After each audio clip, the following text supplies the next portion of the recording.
Hello everyone, welcome to my channel Trish Tio TV. Well, Betty Kyallo is a content creator gift that keeps giving. I say that because her moves, especially her romantic moves, always spark a lot of interest, given that she's a former media personality, is a successful businesswoman, a social media influencer, and also a reality TV star. So because she's well known, every move she makes sparks a lot of interest for netizens. So I thought of jumping on her story because she's been giving interviews about her life. I think she can't help it because it's actually the people on the other side who keep asking her questions about her life. So yesterday, she did an interview on Radio Jambo, and she talked. Okay, she was actually plugging her reality show with her sisters, but then Masawe Japani asked her questions about her relationship that ended with Joho, who is supposed to be the best dressed Kenyan man. And if you dispute that, please state your reasons why on the comment section below. Anyway, back to Betty. So she gave an interview, and let me play a small snippet of what she said when Masawe asked her about why the relationship ended. I hope it's going to be clear enough.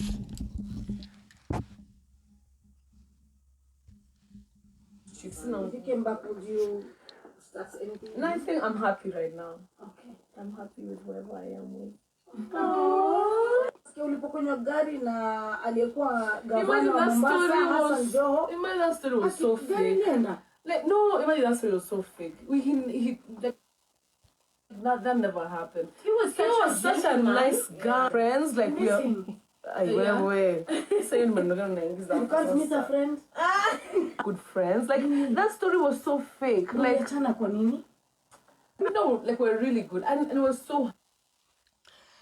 So on that story, she was claiming.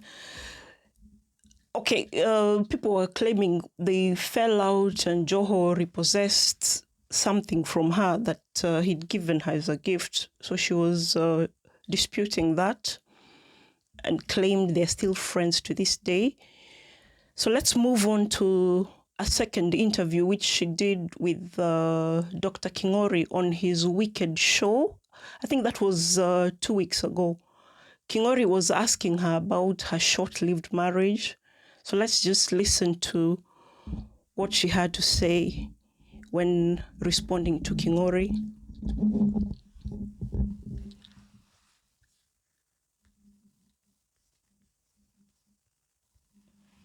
Why kwa hii setting ya official haikuenda sana but hii pande ingine all was well. Mimi bedara ni kitu bado mushanga. Na ni 4 years, yes, mwenongeza mingi, but ni 4 years. Oh. But you know, hapo yenye sijui iliendaje. Me I think kuna two problem na hiyo white dress. Oh, you think inaweza kuwa problem na hiyo? No, like I just feel like maybe it's that pomp and color. Kuna ile kitu kama Africans usemanga like uki-expose kitu sana, upige kelele ama something, machomba. You know, it could be anything. Like mimi I believe kama hii kuanga iwezekana, huwezi force. So I hope you've heard that from the horse's mouth. She said that relationship didn't work out because it was not meant to be.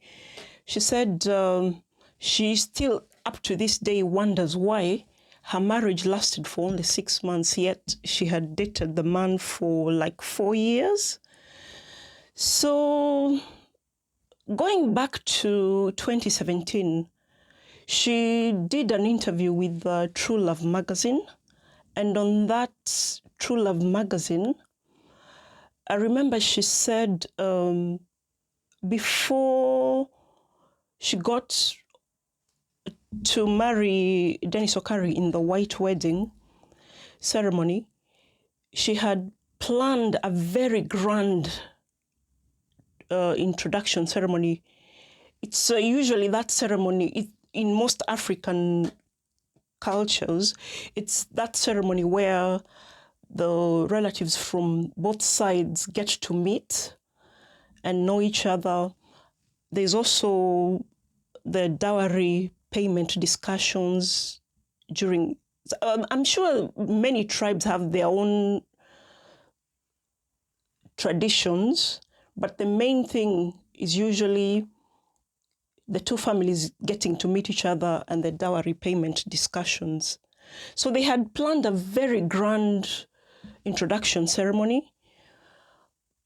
Betty invited her relatives from all over Kenya, and the turnout was quite good from her side. So they started waiting for the other side to turn up, but time was just, the day was getting older and older. At 3 a.m., they still hadn't shown up. So they called Dennis, but his phone was going unanswered. They tried other close relatives of Dennis. They too were not answering their calls. So at around 5 o'clock, it was very clear that Dennis and his people are not showing up. So obviously, Dennis had stood up Betty on her introduction ceremony. That obviously annoyed the hell out of Betty and her relatives.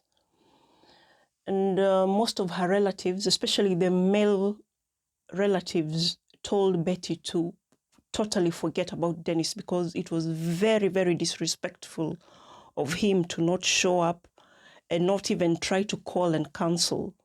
So they told her to totally forget about him because that was a sign of a guy who was not serious with her. But unfortunately, Betty continued talking to Dennis Okari because by this time she was expecting Ivana, that's their daughter. So she carried on talking to Dennis for comfort.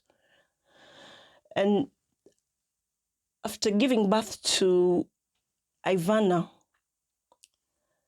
in May 2015, they actually tied the knot. And before they tied the knot, they held another African traditional ceremony. But this time around, only 10 people were in attendance. And out of those 10 people, it was Betty Kyallo's immediate family. So that would be her mom, her sisters, her two sisters, her brother. I'm not sure whether her father turned up for that, but you can see it was just like maybe 5 other relatives who showed up.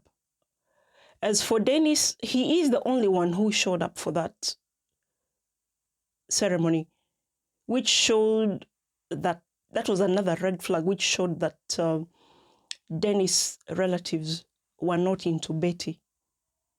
So come May 2015, they pressed on with the white wedding. It was such a lavish wedding. It was covered on all tabloids and news stations because that time Betty was a media personality and so was Dennis. The wedding was quite lavish. Betty wore a very beautiful bridal gown. And we thought things were fine because obviously the pictures were grand and everything was beautiful. And all the celebrities that we know about got to attend the wedding.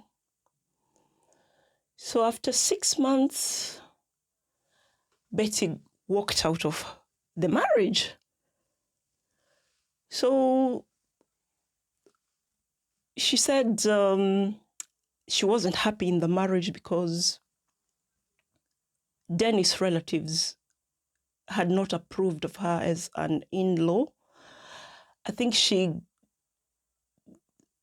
got that from the poor treatment they were giving her. And there was also rumors about them claiming she doesn't have a good reputation. So I think they thought she wasn't a fit wife for their son and brother. So she walked out of the marriage after 6 months. Then shortly afterwards, rumors started swirling about her dating Joho. That time, Joho was the governor of Mombasa. So you see, he was also a public figure. So obviously, all the tabloids and social media gossip sites ran with the story. So every day we were getting updates about the trips they've made. There was even somebody who posted how Joho bought the same Gucci sneakers as Betty.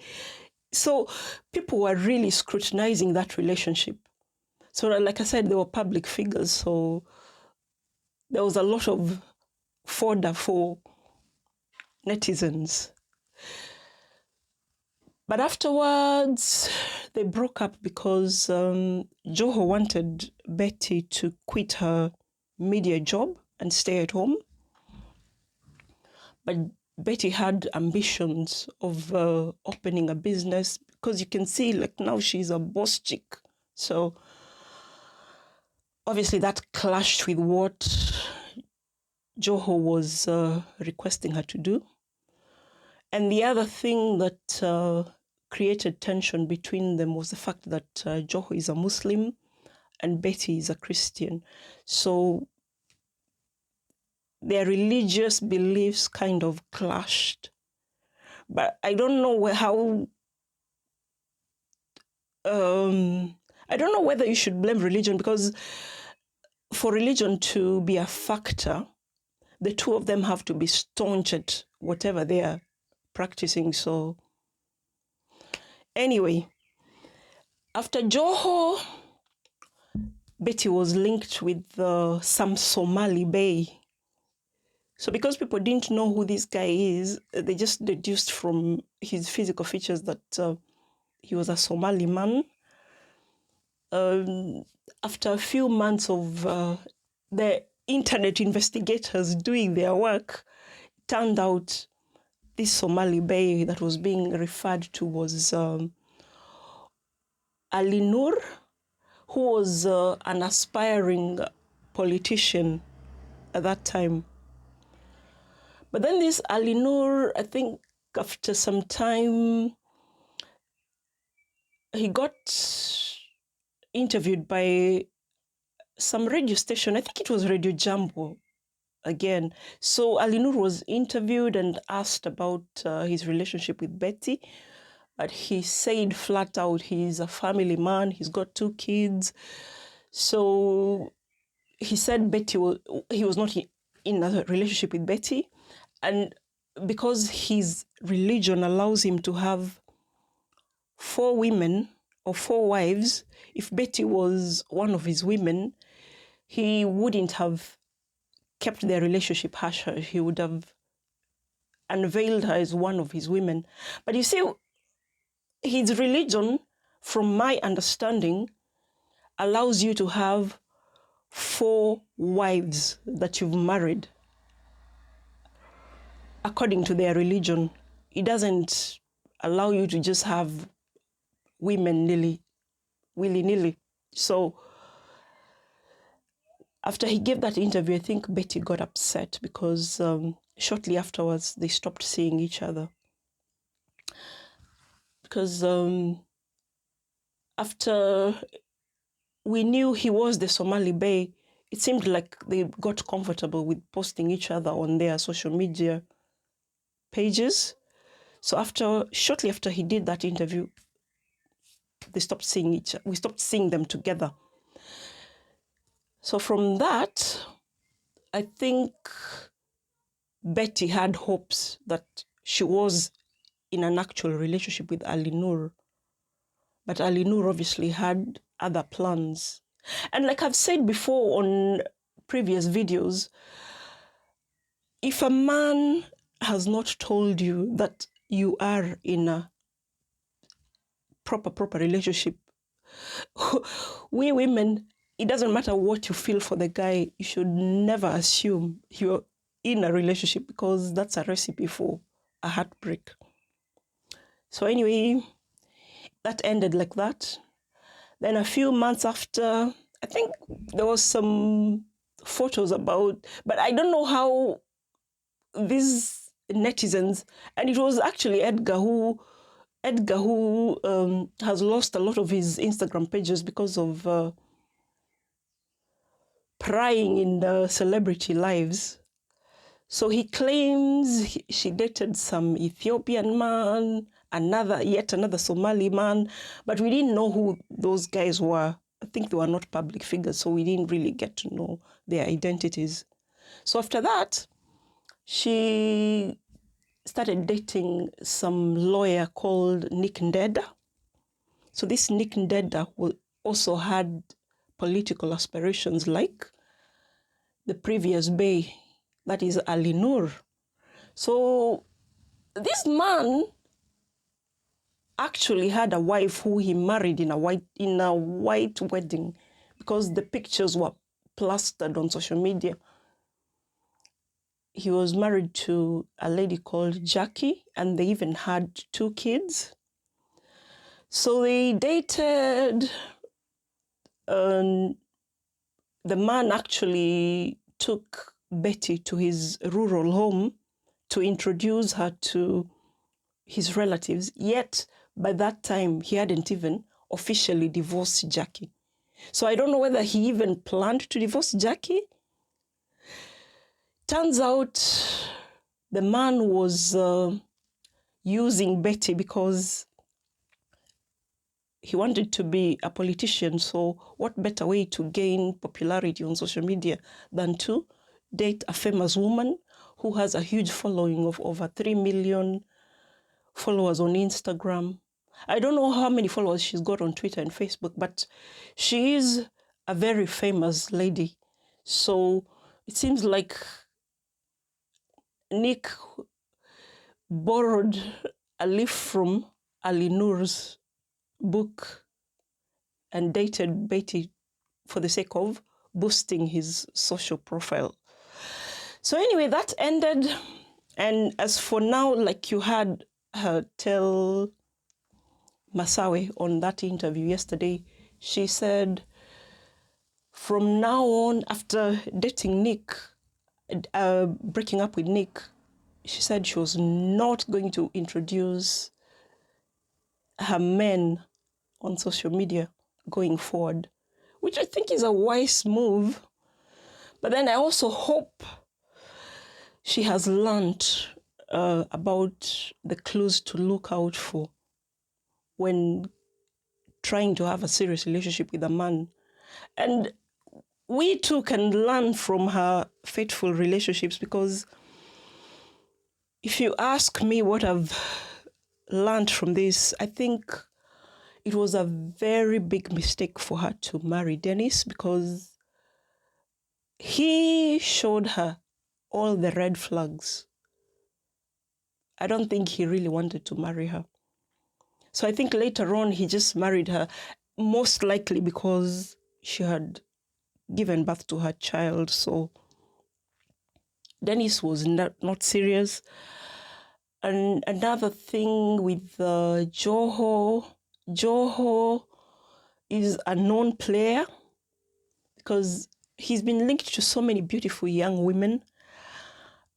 I know of 2 other influential women, but I'm not going to mention their names because they haven't come out to say that they actually dated Joho.